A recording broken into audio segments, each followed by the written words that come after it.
Olá pessoal, sejam bem-vindos ao meu canal. Meu nome é Alcione Ricardo Fel, sou instrutor Microsoft desde 2013, sou um MCT, tenho também aí mais de 25 anos de experiência na área, trabalho com Microsoft realmente há muito tempo. E hoje eu vou ensinar para vocês um pouco sobre Microsoft Purview. Para você que está aí estudando para fazer a prova SC401, nesse vídeo vai ter bastante informações que vão contribuir com o seu estudo. A gente vai aprender aqui a criar um grupo de labels e criar uma label dentro desse grupo. Vamos explorar as opções que tem durante essa criação de label. A gente vai aprender aí como que a gente coloca a data de validade no arquivo através da label, como é que a gente cria uma label que permite você escolher qual é o utilizador que vai ter acesso àquele arquivo no momento da aplicação da label ou não, isso já predefinido. Quando eu coloco aquela label, somente aquele grupo do meu Microsoft Entra ou do meu Active Directory vai ter acesso àquele arquivo, entre outras opções que a gente tem quando a gente aplica a label dentro desse arquivo. Então vamos lá, vamos ver aqui um pouquinho na prática. Então, aqui estamos no Purview, vamos em Solutions e em Information Protection, ok? Aqui a gente tem nossas Sensitive Labels e nossas Policies, ok? Sendo que são três tipos de policies. A gente vai trabalhar com as Publishes Policies. E nas Sensitive Labels, aqui a gente tem duas opções para criar Label Group e label nada mais é que um organizador de labels, né? O label group vai ficar aqui como no nosso exemplo. Tem um label group e dentro nós temos aí algumas labels. Então, quando eu clico aqui no label group, ele já me aparece lá para criar uma label dentro do grupo. Ou então, eu vou direto já para label e aí eu tenho para criar uma política de auto label, né? Então, eu vou criar aqui, vou marcar e vou começar criando um label group, ok? Vou botar o nome aqui de Fel. Display name, o nome que vai aparecer lá para o utilizador. Vou colocar aqui Fel também. A prioridade ela é mais voltada para a lista, né? Para nossa lista de labels que nós estávamos a ver antes. E a descrição que vai aparecer lá para os utilizadores, Fel label. E a descrição que aparece para os administradores, né? Cell, Label, Group. Então, e por fim eu posso escolher aqui uma cor para esse grupo de label. Eu vou botar aqui a cor azul. Avançamos então para a tela a seguir e aqui está criado o nosso Label Group. Então, bastante simples. Criação do Label Group, ele não tem muito mistério, ele vai servir aqui como um agrupador de labels, né? E aqui eu já tenho direto a opção de criar uma label dentro desse grupo ou não, posso dizer que não e depois eu posso ir lá na tela inicial, a gente vai fazer depois e criar uma label para esse grupo. Aqui como eu selecionei que sim, ele já vem aqui para a parte de criação de uma label, né? Então eu vou botar aqui FEL Recursos Humanos. Vou criar aqui só o nome de RH, vai aparecer lá para o utilizador selecionar dentro do grupo de labels somente a opção RH, então ele vai aparecer, clicar em FEL e dentro do FEL vai ter o RH. Não vou alterar a prioridade e vou colocar aqui recursos humanos e para os administradores a mesma coisa. Notem que a cor azul ela já está selecionada e ela vai se manter para todos que estão dentro deste grupo de label, ok?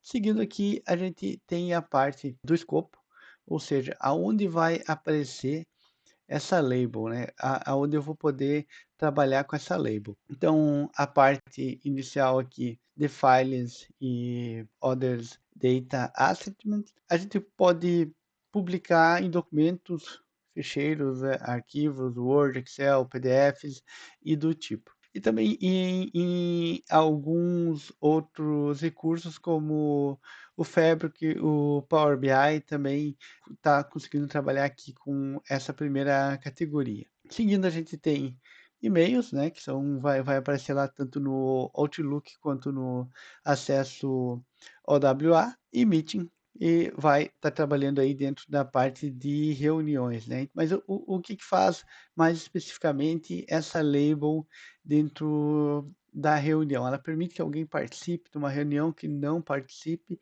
Não é bem por aí, não é bem esse o objetivo. Ela vai, conforme a label que eu colocar na minha reunião, ela vai, bloquear participantes externos, ela vai, definir quem que pode entrar direto na reunião ou quem que fica é necessário ficar no lobby dessa reunião. Ela vai permitir ou não que a reunião seja gravada, ela vai bloquear o chat, ela vai permitir o chat, ela vai permitir a partilha do ecrã, né, o compartilhamento da tela. Ela vai permitir que você copie o conteúdo da reunião, que não copie conteúdo da reunião. Então, a label na reunião ela vai mais nesse sentido. Eu recomendo que vocês utilizem aqui conforme realmente vai ser o uso das tags, né? Marquem reuniões somente se ela vai ser mesmo utilizada em reunião. E a gente tem aqui ainda que está mais opaco, né? Que é a parte de grupos e sites. Aqui, basicamente, ele vai trabalhar dentro do Teams, né? Então, você vai conseguir trabalhar aí dentro do Teams. Ele está cinzento aqui, está desabilitado, porque o recurso ainda não foi ativo nesse tenant, então eu preciso ativar o recurso nesse tenant. A partida, eu vou seguir aqui somente com arquivos e e-mail.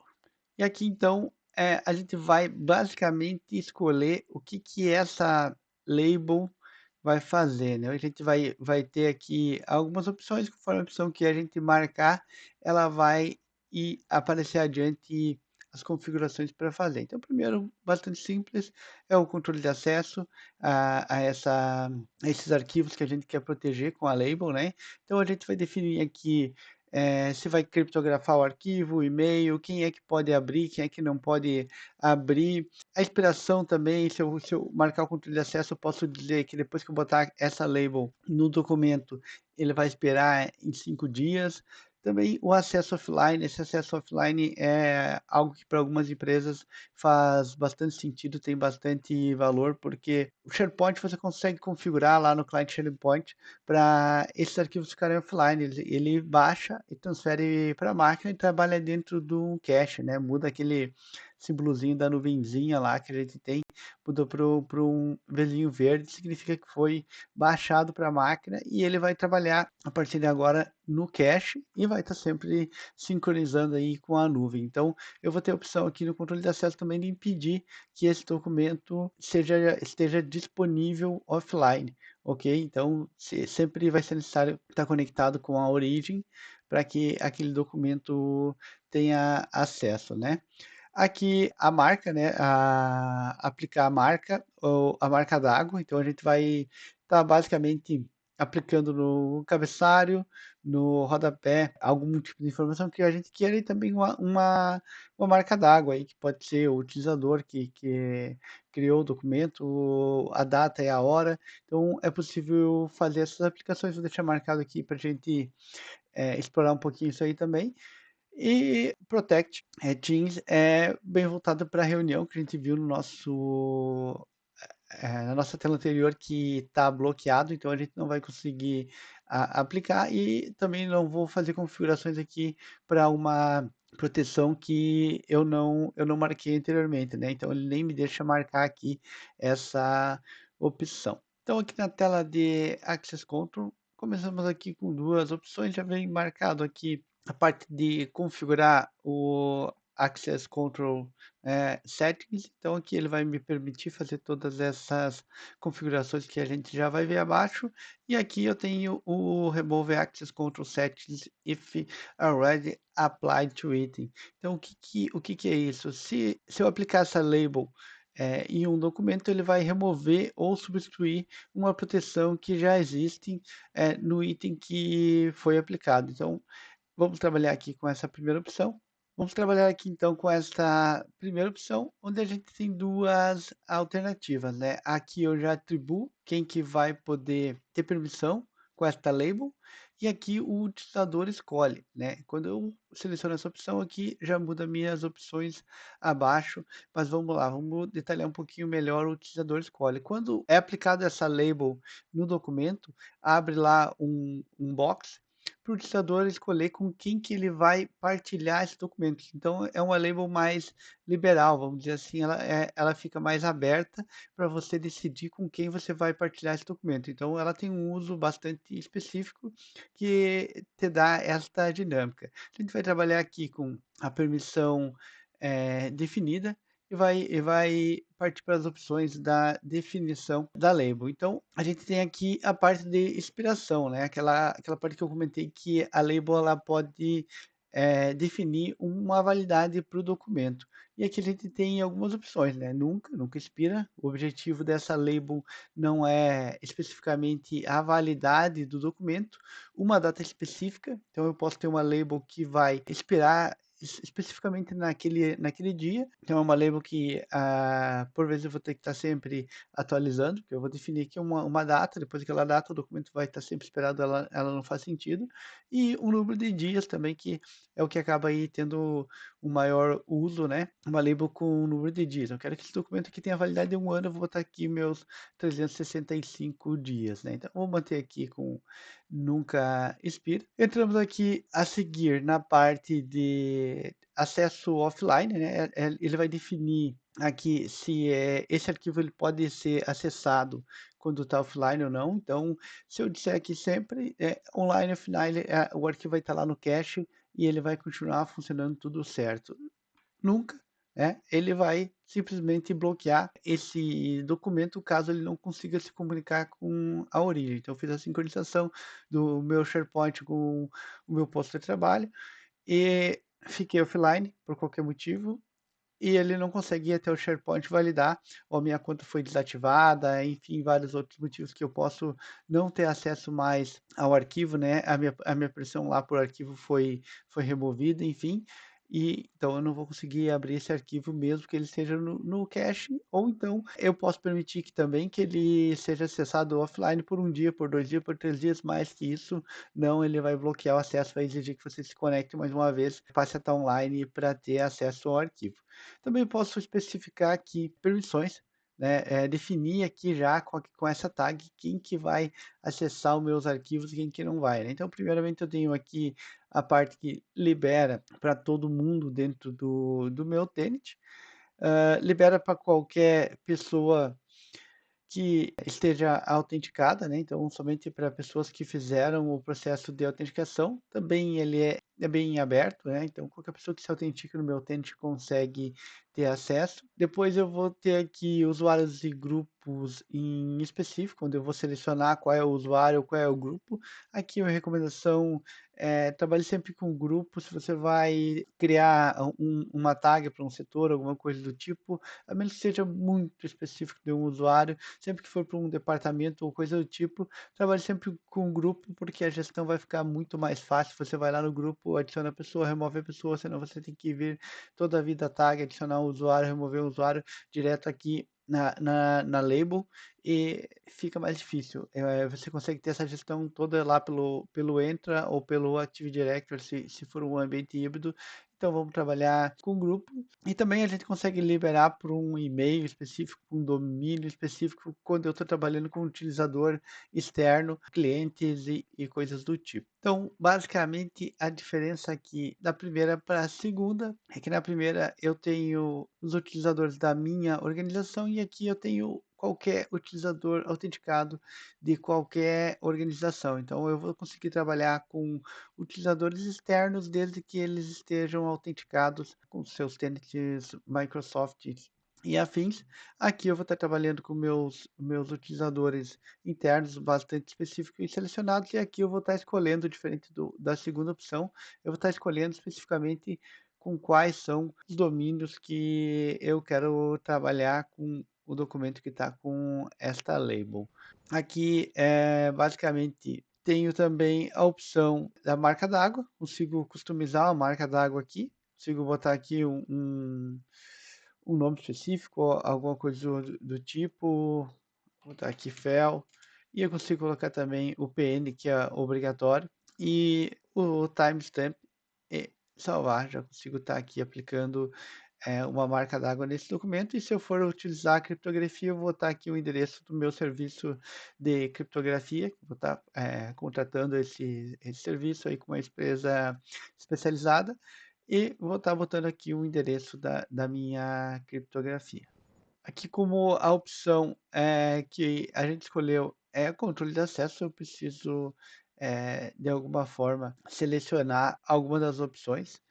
Vou selecionar mesmo o meu tenant inteiro, então vou escolher a primeira opção, que é para conseguir avançar aqui para a próxima tela. A gente pode configurar então as marcas, né, dentro dos nossos documentos. Iniciando aqui pela tradicional marca d'água, isso aqui vai adicionar lá no meio do documento, esse padrão da onde que vai vir, normalmente é do Office, o Office define. Quando a gente fala aqui em e-mail, normalmente o e-mail usa somente o cabeçalho e o rodapé, ele não vai ter a marca d'água. Isso aqui é conforme o padrão do Office, da versão do Office que você está utilizando. Vai botar lá o tamanho que você quer, a cor e se vai ser diagonal ou vertical. Ok? Vai estar customizando, mesma coisa aqui no cabeçalho e no rodapé, mesma coisa, vai adicionar aqui as informações que você bem entender e ele vai colocar isso no documento conforme você seleciona a tag, né? Então, botou lá a label e ele vai botar as marcas d'água junto com todas as configurações anteriores. Seguindo aqui, a gente tem as auto-labels, né? Para arquivos e para e-mails, né? Quando a gente liga isso, ele vai aplicar automaticamente, ou pelo menos recomendar, quando o conteúdo tiver certos sinais, né? A gente vai buscar aí dentro do conteúdo algumas informações. Ele funciona aí tanto no Office, né? Quando você está criando um documento ou editando, encaminhando, enfim, no e-mail, um documento do Office. E também dentro do SharePoint, do OneDrive, do Exchange, ele vai varrer e vai varrer esses armazenamentos e vai aplicar automaticamente essas tags. É importante ter cuidado com isso, porque a gente pode estar aí criptografando alguns arquivos, né?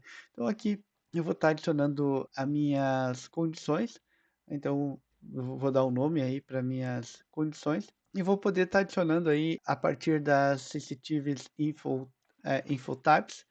Vou deixar para outro vídeo aqui um pouquinho mais sobre as Sensitive Infotypes, mas a gente tem aqui no menu Solutions também a opção de estar criando ou escolhendo aí informações sobre financeiro, cartão de crédito, enfim, tem uma série de informações lá. É bem interessante explorar aquele menu. Já está pronto, já está criado, muita coisa da Microsoft, e eu posso também estar aí criando as minhas específicas a partir de strings específicas, enfim. E Sensitive Trainable Classifiers, a gente está falando aqui de classificadores treináveis, né, a partir de Machine Learning, que vai reconhecer alguns tipos de documento, conteúdo, contrato, currículo. A gente vai estar criando isso e ele vai detectar e vai categorizar o documento e vai estar aprendendo aí, trabalhando um pouco mais com isso, né? Então aqui também a gente tem a opção que a gente escolhe quando a gente quer aplicar uma regra base, né? Aplicar sem o usuário definir o que ele quer fazer. E aqui texto de mensagem, né? Opcional, que vai aparecer lá para o utilizador ou não. Aqui então eu vou estar deixando desmarcado. E seguimos aqui então para a parte de grupos e sites. Então aqui tá bem focado também para a parte de grupos, né? Primeiro a gente tem o Privacy and External User Access. Então ele serve para controlar a privacidade e o acesso de utilizadores externos. Isso aqui dentro dos grupos do Teams, né? Então dentro do Teams e dos grupos do Microsoft 365. Ele vai estar tornando mais fechado, vamos colocar assim. Vai controlar se externos podem ser membros desses grupos ou não. Temos o External Sharing and Conditional Access. Então ele vai controlar o compartilhamento externo do site, que é mais voltado para sites do SharePoint, né? E ele permite a gente aplicar aqui algumas regras de relacionamento relacionadas com acesso condicional. Também proteger esse site somente dispositivos registrados, local, enfim, eu posso fazer uma série de configurações aqui com essa opção. E por fim, o Private Teams Discoverability and Shared Channel Settings. Aqui o Discoverability, a gente está falando sobre a descoberta, né? Se tem um Teams privado, se o Teams vai estar privado, ou se vai aparecer ou não nas pesquisas, e dos canais, se esse canal ele vai estar disponível aí para eu convidar utilizadores externos. Então, essas opções aqui para mim já não, ainda não estão disponíveis. Provavelmente isso aqui não está ativo ainda no meu tenant, ou neste laboratório aqui eu estou sem a licença necessária, ou eu não estou com a permissão aqui, a permissão acredito que não seja um problema, enfim, por isso ainda não está disponível, mas são essas as funções. Por fim, temos aqui a revisão da nossa label, né, onde vamos revisar, podemos editar aí qualquer uma das opções que a gente configurou. E vamos mandar criar esta label. Vamos fazer, por fim, a criação dessa label, que quando eu aplicar, ela vai pegar todo esse conjunto de definições que eu coloquei lá, marca d'água, etc. E tudo mais. E tá aí, tá criada a nossa label. E para finalizar, a gente tem a opção de publicar a label para os utilizadores, ou não vou publicar agora. Eu não vou publicar essa label para os utilizadores agora, porque senão eu vou ter que criar a política. E essa parte de criação de política eu vou estar deixando para um próximo vídeo. Vou criar um vídeo aí para vocês especificamente sobre a criação de política, onde ele vai ter aqui em Label Public Policies. No momento que eu escolhesse a opção de cima, ela teria sendo criada uma política e aparecendo aqui. Eu não fiz naquele momento a criação da política. Para eu poder trabalhar agora com essa política, basta eu vir aqui e mandar fazer a publicação. A gente vai ver agora num próximo vídeo. Para hoje era isso. Essa foi uma demonstração de como a gente cria um grupo de labels e cria uma label dentro do grupo. Espero que esse vídeo contribua aí para o seu conhecimento, para o dia a dia, para as suas atividades diárias, e também para você que está estudando aí para a prova SC 401, agregue um pouco mais e faça você passar nessa prova. Um abraço, até a próxima.